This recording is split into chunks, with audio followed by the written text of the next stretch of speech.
This workshop is called Sex Racing Class, and we're delighted to have Selma James here with us. Selma is a women's rights, anti-racist, and anti-imperialist organizer. She was recently featured in BBC's Great Thinkers in Their Own Words program. She's authored many books, including The Power of Women and Sex Racing Class, and she recently edited Jailhouse Lawyers, Prisoners Defending Prisoners Against the USA, the book by Mumia Abu-Jamal, and she's coordinator of the Global Women's Strike.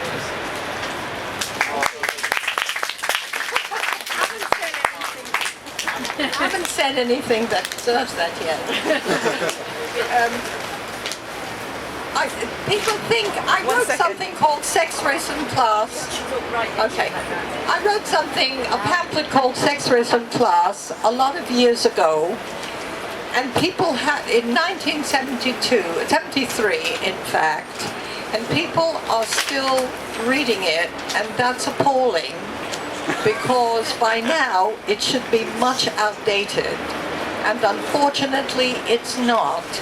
And I want to say that the reason that I wrote it, the reason that I wrote it was that people were having a lot of trouble in the women's movement deciding whether they should be for gender equity or for liberation of women, or they should be for the liberation of the working class. And I wrote it to say that women are the working class, most of us are, and that was true of black people. Most black people are also working class. And I must say that the best figure that I know is 99%.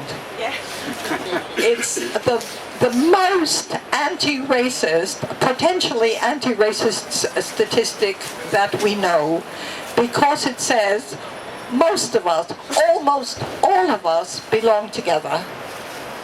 And that's a really big 21st century statement. It's fantastic, but it has to do, once you have that, once you've established that, once you know that almost all of us are to be together against 1%, which is pushing us around, determining our lives, stealing our money, our resources, in fact, our possibilities, that's the worst thing they do, is to steal what we can possibly become.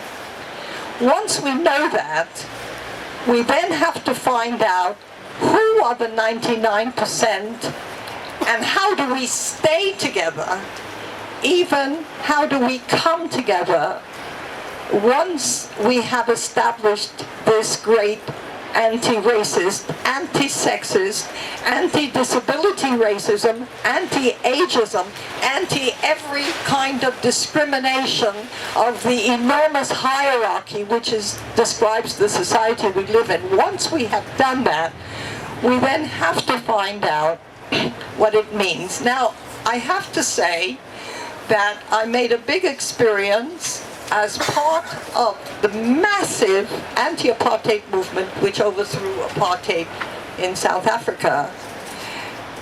And it took me a number of years to really work out what was wrong with what the ANC was saying during all that struggle.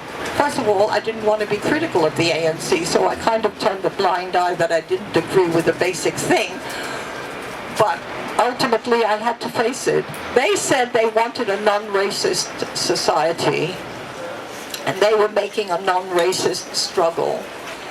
And I found out that to say non-racist was not good enough because it hid the power differences within the anti-apartheid movement. And first of all, the power differences between white campaigners and black campaigners. Now, every white campaigner understood when they were arrested, they were not tortured in the same way. They did not suffer in the same way. They were in a very different position in all kinds of ways. They knew that. But it wasn't in their program, and therefore some black people made some deals with some white people before apartheid was overthrown. And that struggle was corrupted from the beginning.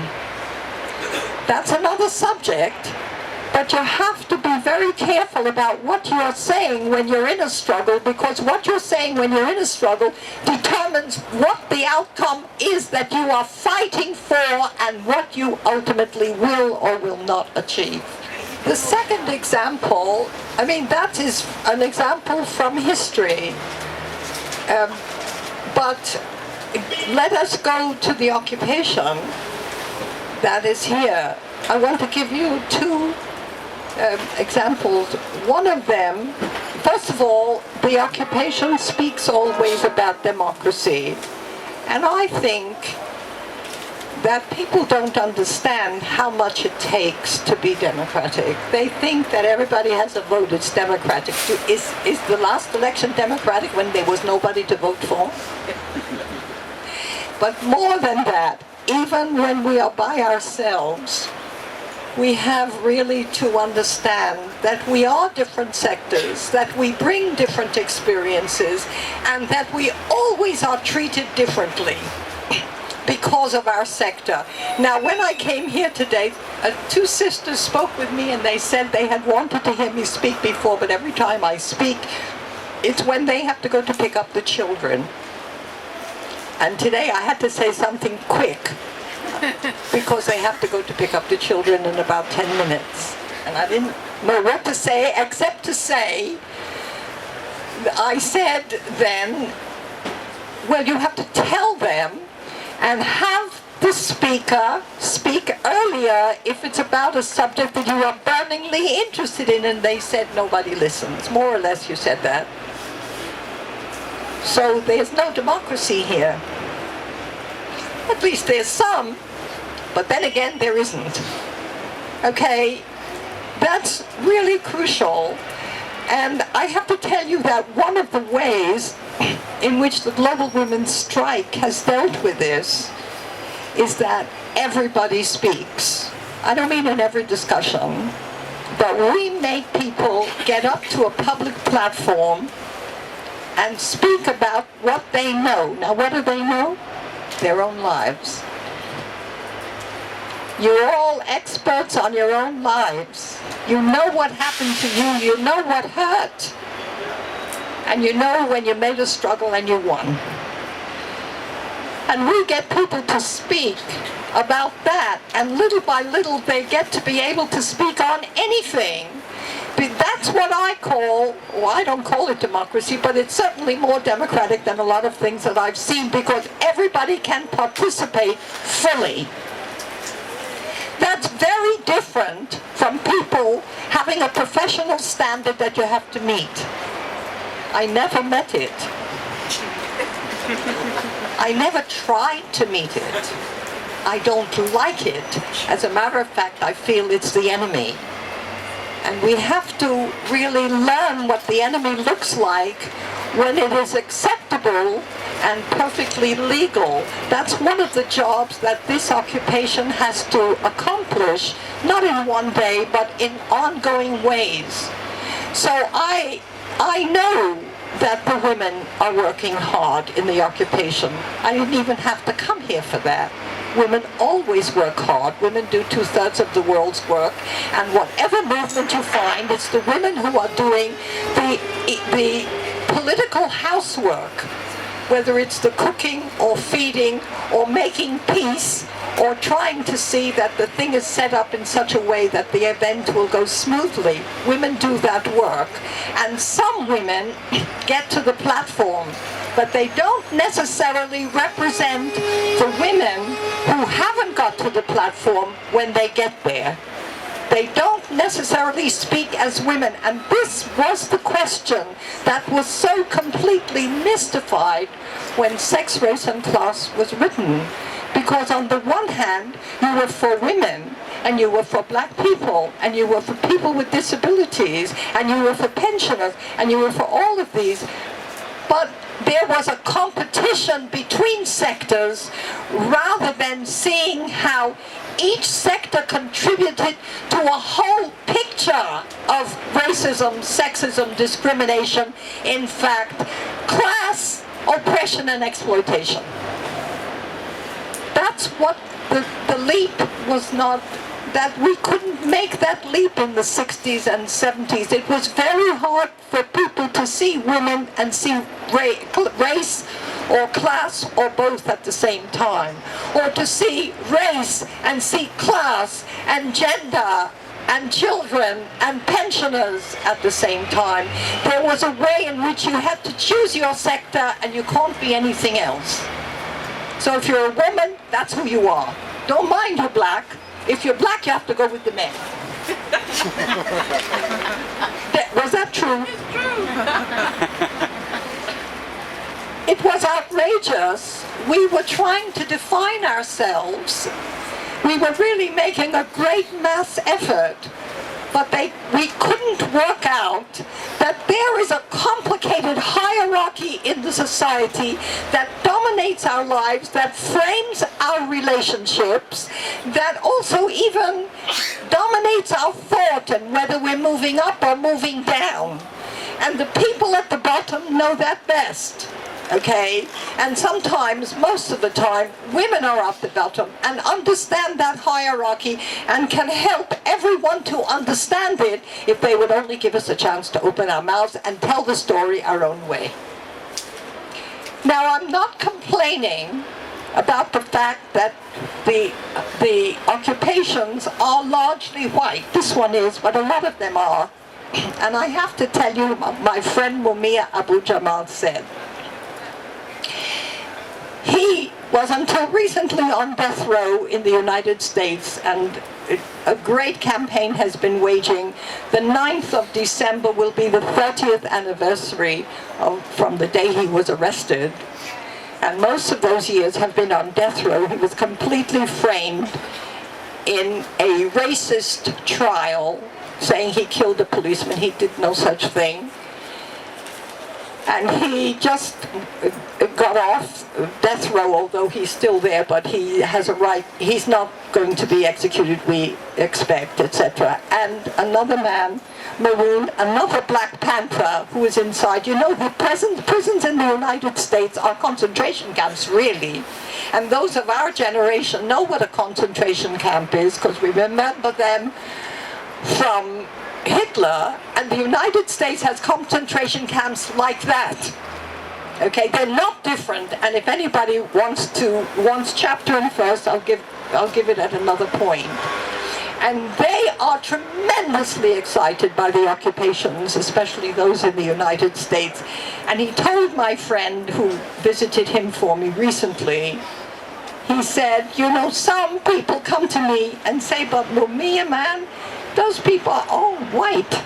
He said, then get your ass over there. In other words, the problem is not whether you're white. The problem is what your orientation is and whether it's anti-racist. So when black people come, they are welcomed not as outsiders, but as the people who belong there, who can tell you something that you would not otherwise find out. Okay? That's the story of sex, race, and class. Either we are in competition for what capitalism, whatever you call it, offers us, and we have to say, I am more exploited than you, who is more exploited than her. We don't want that. We're not in competition with who is exploited. We are all 99% exploited. What we want is, what has your experience taught you that I desperately need to know so that we can work together? And that's something other than what I see happening.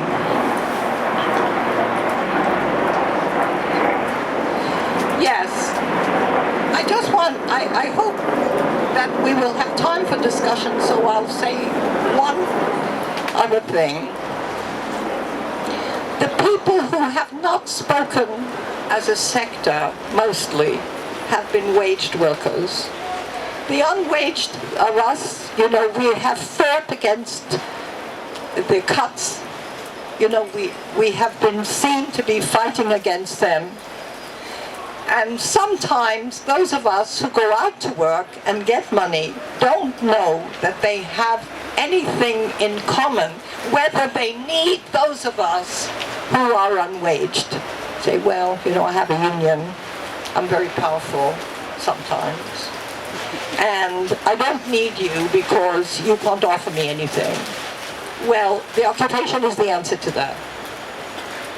This is an unwaged occupation, and waged workers can relate to it. But on Wednesday, there is going to be a mass mobilization of some waged workers.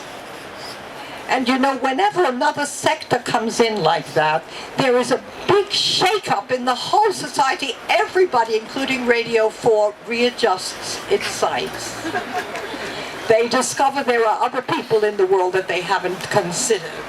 For example, waged workers, they're coming out next Wednesday. I have a flight home, please don't do that. What does she say? I have a flight home, please. She's got a flight home on Wednesday. She's hoping people won't strike. I don't think you have a chance. I think you should learn to swim. It's not going to work out like that. We can't. Yeah, but I think Occupy the Home Office did. What happened was that the Cambridge students, in anticipation of the 30th, have taken over. Last night, or night before last, they took over a piece of the Cambridge University, and David Willits was to speak. Did anybody see that cutting? And I was to bring it, and I'm very sorry that I didn't. But they crowded into the room where, I think he's the one that says they have two brains, that he has two brains. I didn't know he had one, but I'm glad to learn. They came in and they said, you can throw rubber bullets at us, and you can criminalize us for protest, but we are more numerous and more determined, and we will win. Go home, David. It was one of the nicest things. I wish I could have quoted it for you, because their words are better, obviously, in the month. And they were preparing for a sympathy action with waged workers. And let me tell you something. When waged workers and unwaged workers get together, that's it, kid. Capitalism can end. But we have to really base ourselves not on hiding our differences, but on exploiting them in ways that are mutually empowering, okay? And that's how you get it done. Now, I just want to say one other thing before I quit. One of the sectors that is here is the police. I hope everybody knows that that sector is here. They're very active from everything that I hear, because there are some things that people say that only police would say. And they come and tell me, this guy said that. I say, well, did you take a picture? Because he's a copper, he's a police, he's an agent. I hope that you're not naive, and that you're aware of that, and that you make your policy and you see that it's carried out. But I don't give them up.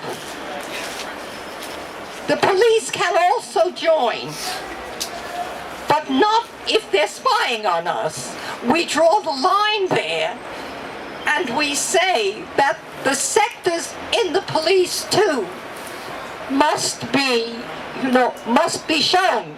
And I want to end with that. The Black Police Association has made a great attack on the Metropolitan Police and other police forces for their racism, but not their racism against us, only their racism against them and their refusal and not allowing them to rise in the police hierarchy. You see, that is gender or racism cut off from class. Their job there is to talk about the racism that the police enforce in relation to us. Then we'll discuss their joining the movement. Can I just say thank you? The question of Irish people, and until very recently, almost every grassroots leader in the trade unions was either Irish or Scottish, for a very good reason, because of the experience of imperialism was immediately applicable to the experience of exploitation by class. And imperialism is just another name for exploitation by geography, really.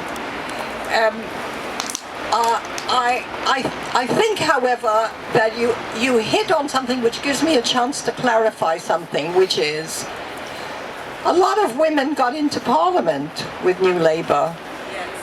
And the first act of the New Labour government was for a woman to get up, Harriet Harman, and say that single mothers' benefit should be cut. That's right.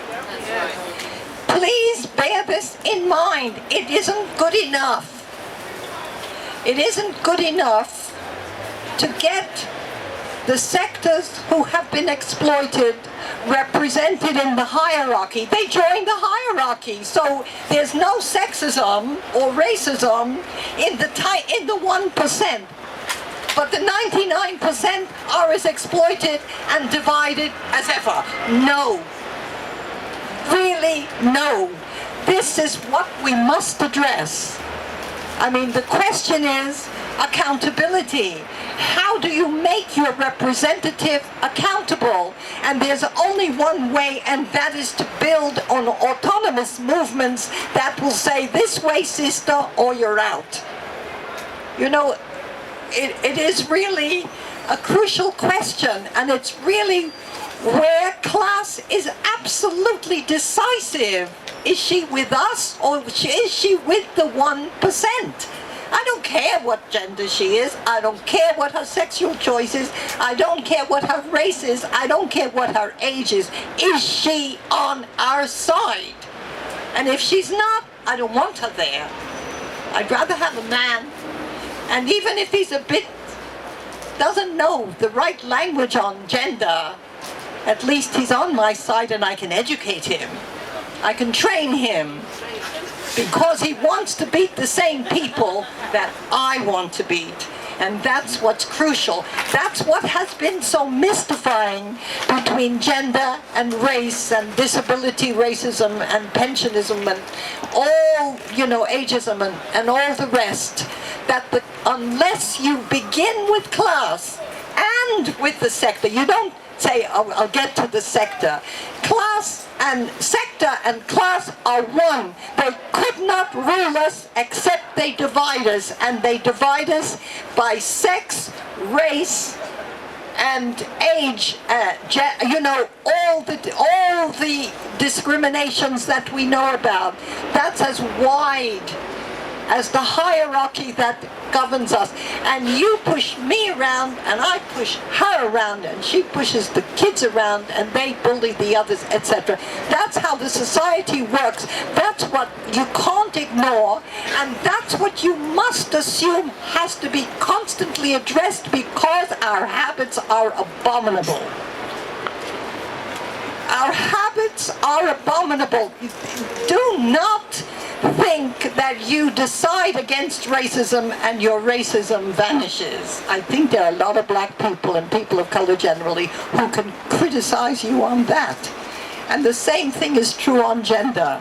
You have the right words, you know you're against rape, and oh well, I'm all right now. It's not like that. Our habits are the habits of a hierarchy of money. A hierarchy of money. Solveig gave me some figures today about women's wages and how they're always less than men. But there is a hierarchy that it reflects entirely the society's hierarchy, a wage hierarchy, where the people at the bottom are the young people of color who are immigrants. And below that are the unwaged housewives. We ain't got nothing. And they expect that we should live that way or get a job, because raising 4 kids isn't any trouble at all. You should be able to do that in the first hour of the day and then do a good job. Get a piece of work. Go to work, otherwise we're workless. They said this family with 10 children, the woman was workless. I find that difficult. I find it a fantasy. I find it the height of sexism and the height of contempt for the new generation, because the reproduction of the human race is of no interest to this government. That is the least of their troubles. If we all kill ourselves, well, we have to leave a few for servants. Aside from that, our disappearance is of no importance. So beware always of what the hierarchy is and how difficult it is to root out and how it constantly must be addressed. And I'm not saying that black people have all the answers and women have, not in the least. We work it out together, but we base ourselves on the actual experience that we as individuals and as a sector have, and we contribute what we know and what we have understood and demand that people listen to our story, because that is the story of the 99%, most of which has remained hidden. A question from home, from the internet. How can we get current MPs to change?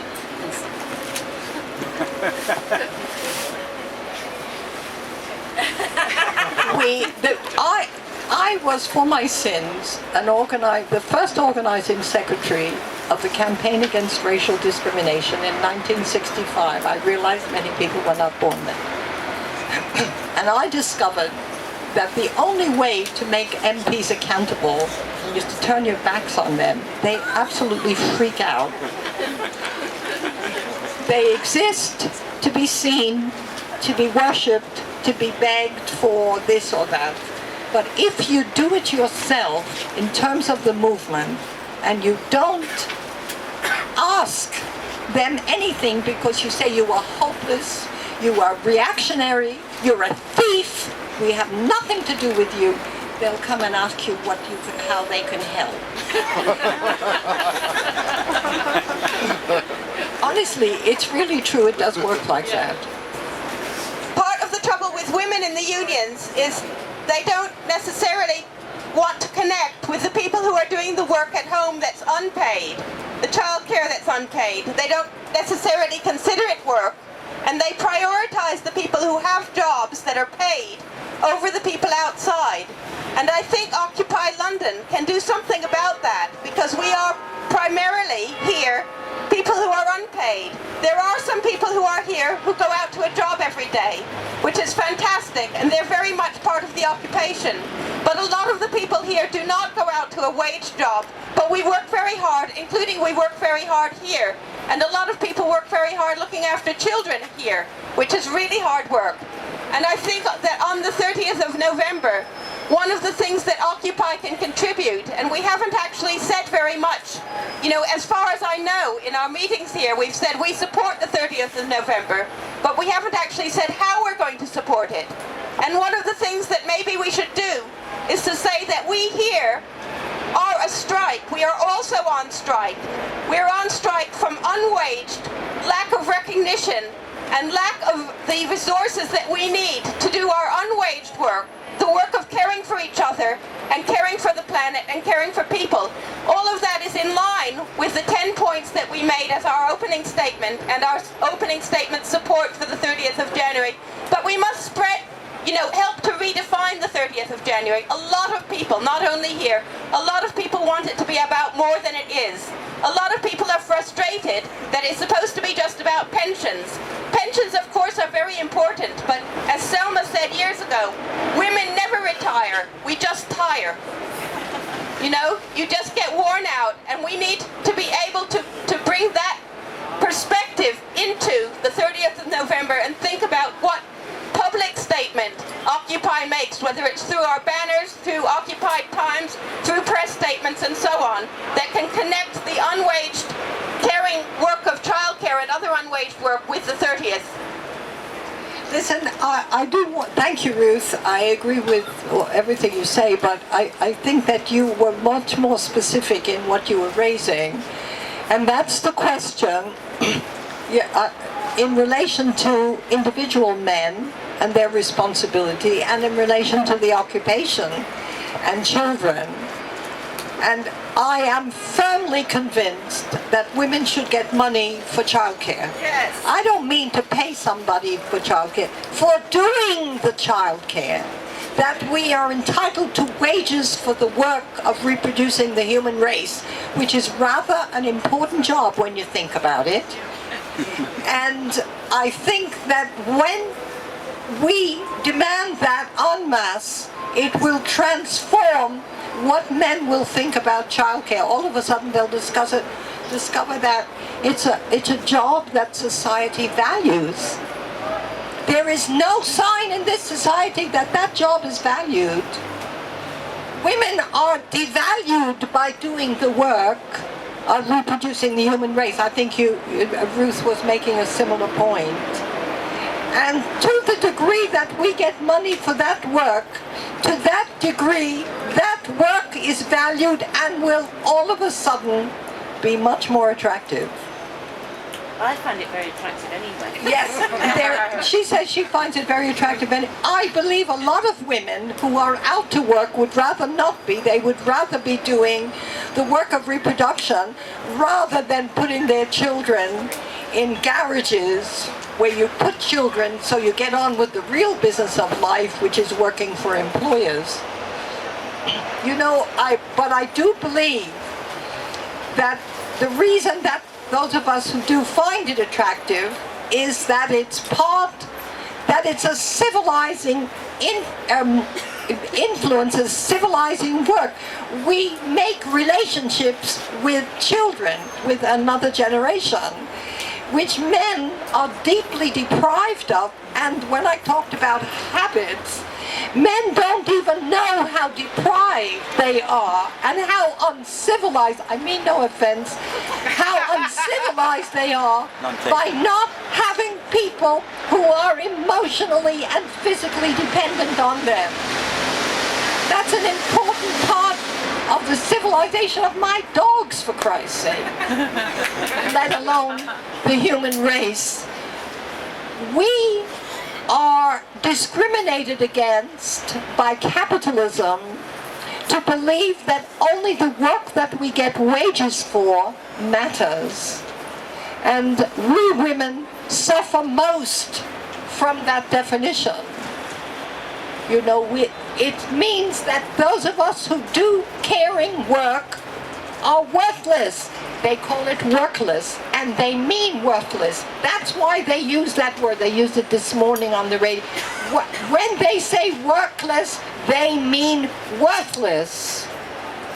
And when they say workless, they mean you are not being exploited by me, therefore anything you do is unimportant. To hell with your children. Who asked you to have them in the first place? We don't need children.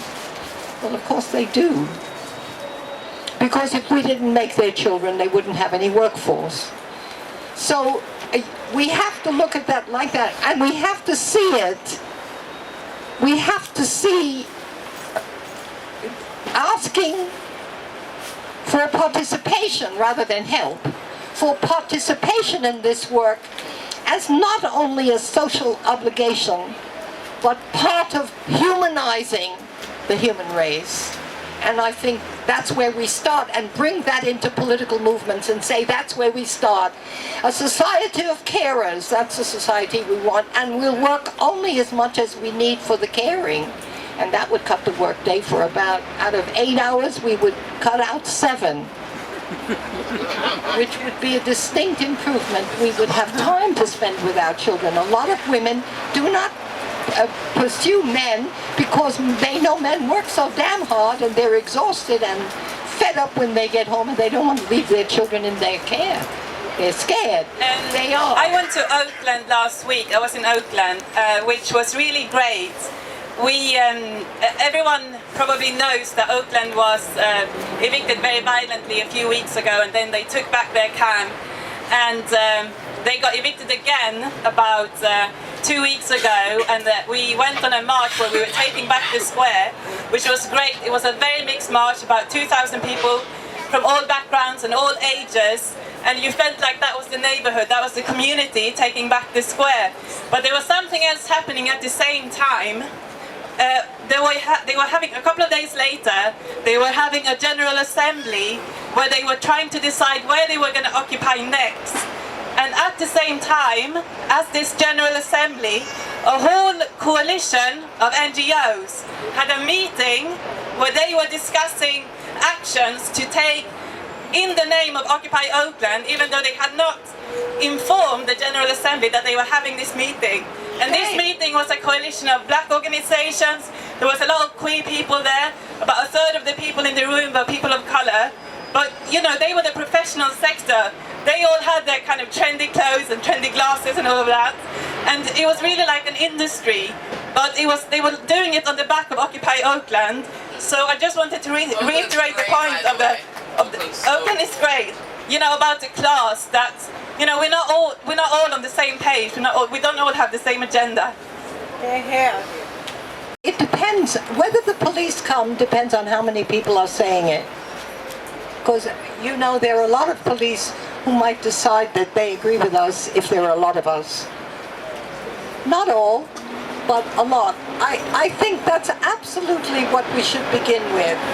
I think that's absolutely one of the things we should begin with. Can I tell you some of the other thing?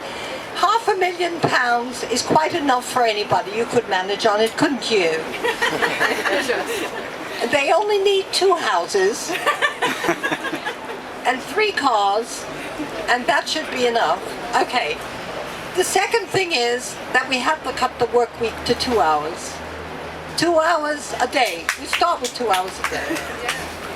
That is enough. We have millions of people unemployed. Why should they be without an income? And why should the rest of us slog our guts out? And then they tell us that they have to extend the time. At the moment of unemployment, they say you should have a longer work life. They should be saying, oh, there's a lot of unemployed. Let's retire at 40. I know a lot of people would be in favor of that. Especially those over 40. But also the others. You don't want to have the perspective of spending your whole life at somebody else's command. You know, that's the thing that the trade union, you should really speak, Sam. We have a trade unionist here. That's the thing that the trade unions don't raise. We don't want to be there all the time. We want to have a life. And I think cutting the work week to 2 hours, I think that we should begin to cut the work week to 2 hours everywhere in the world. I think we should abolish the military budget. I think we should have clean piped water for anyone who needs it. I think we should have solar cookers everywhere which don't pollute. There are whole sets of things that if we sat down 50 of us, let alone 5,000, that we would come up with a program that when that child grew, the world would still be here and be in better shape. You know, we have to say these things, and we have to say them loud and clear and often, and we have not to be thrown off by that. And I think that's the way. I'll tell you, the only way to deal with the 1% is for the 99% to get together.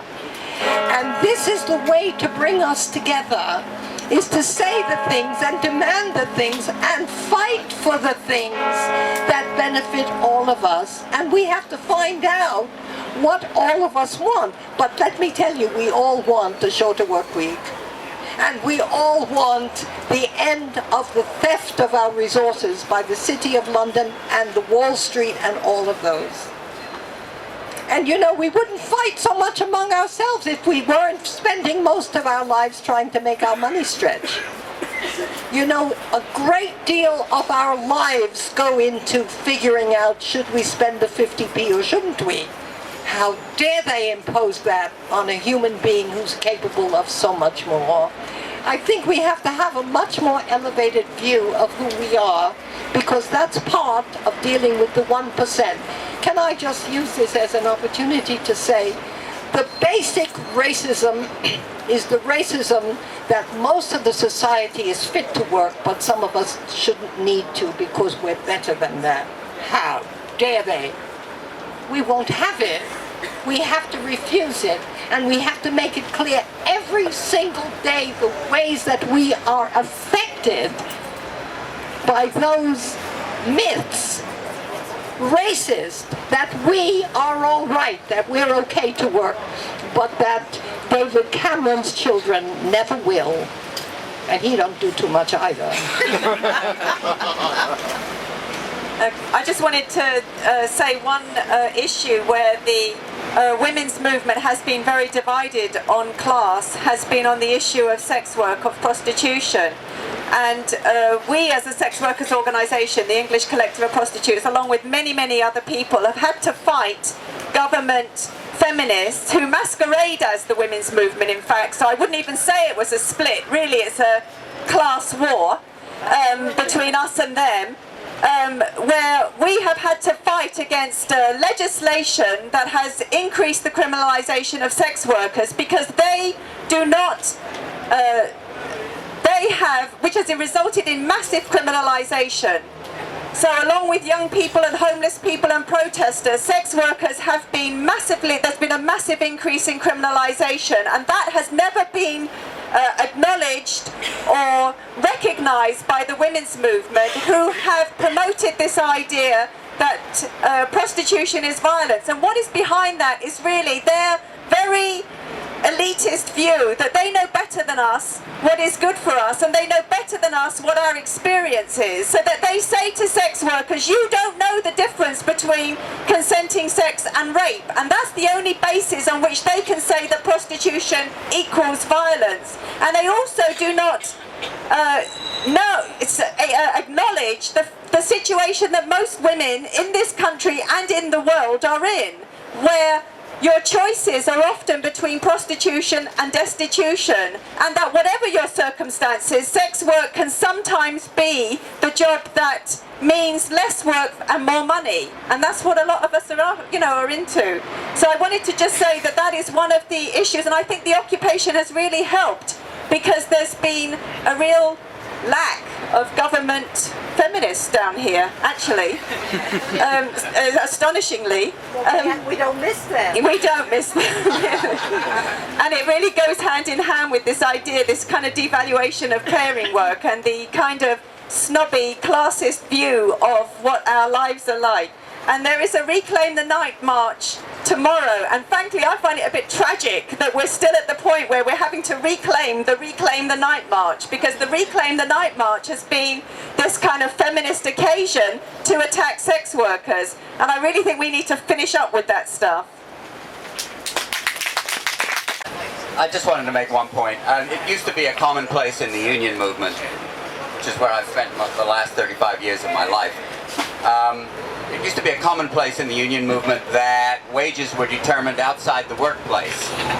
In fact, that what happened, the size of the unemployed, what happened to welfare mothers, etc., was really what determined wages inside the workplace. I mean, you could strike and so on, but if the size of the unemployed was huge, you weren't going to get very far with a strike, because they were going to replace you. And somehow along the way, the unions seem to have forgotten that small fact, and so they have not fought for those sectors that are not in the workplace. And frankly, in my experience, when I was a local president leading a fight for equal pay, the women in the hierarchy actually opposed it, right? Because the only way that they could rise in the hierarchy was, in a certain sense, to become like the men. And we had to fight against all kinds of people and really bring women in from the rank and file to make it happen. Thanks. What got rid of the page 3 in the miners' thing was the miners' wives. Yes.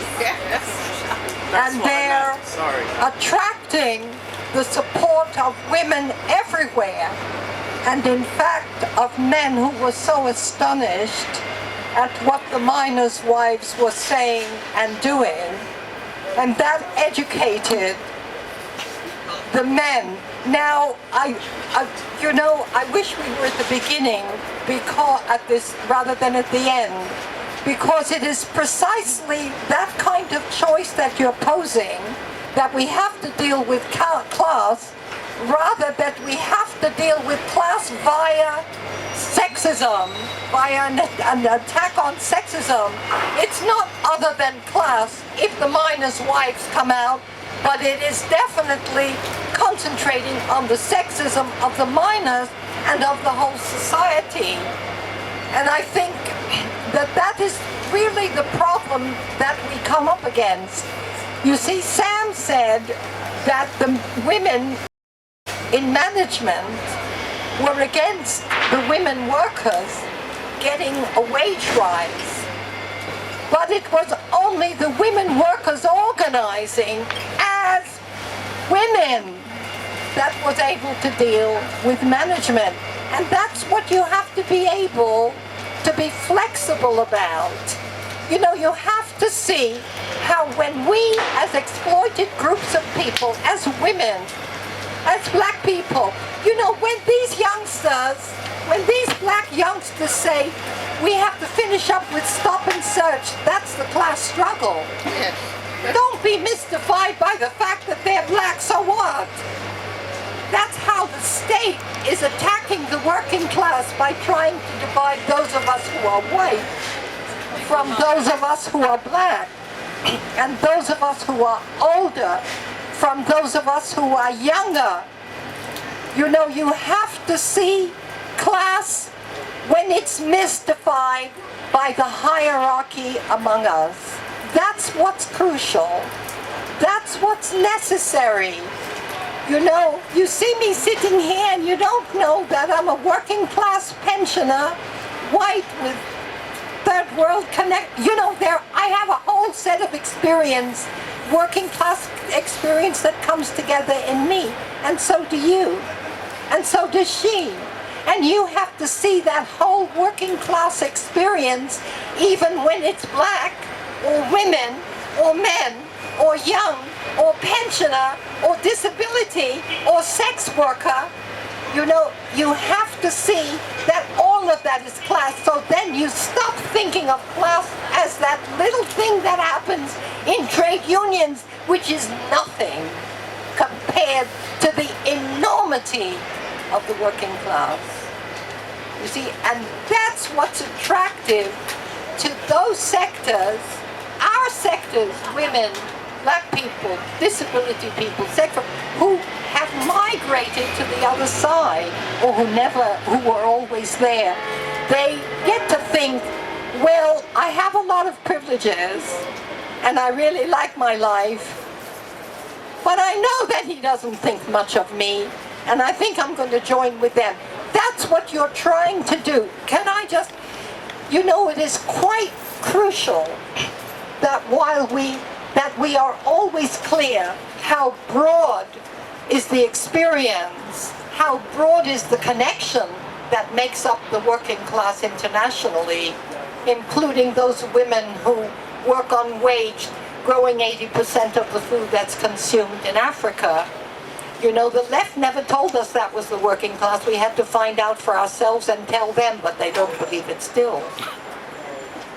But when you look at that and see how enormous are the forces that we have, you then begin to appreciate just how many people there are in the 99%. We have to broaden our conception of who is exploited and who is potentially not only on our side, but those who are potentially on our side.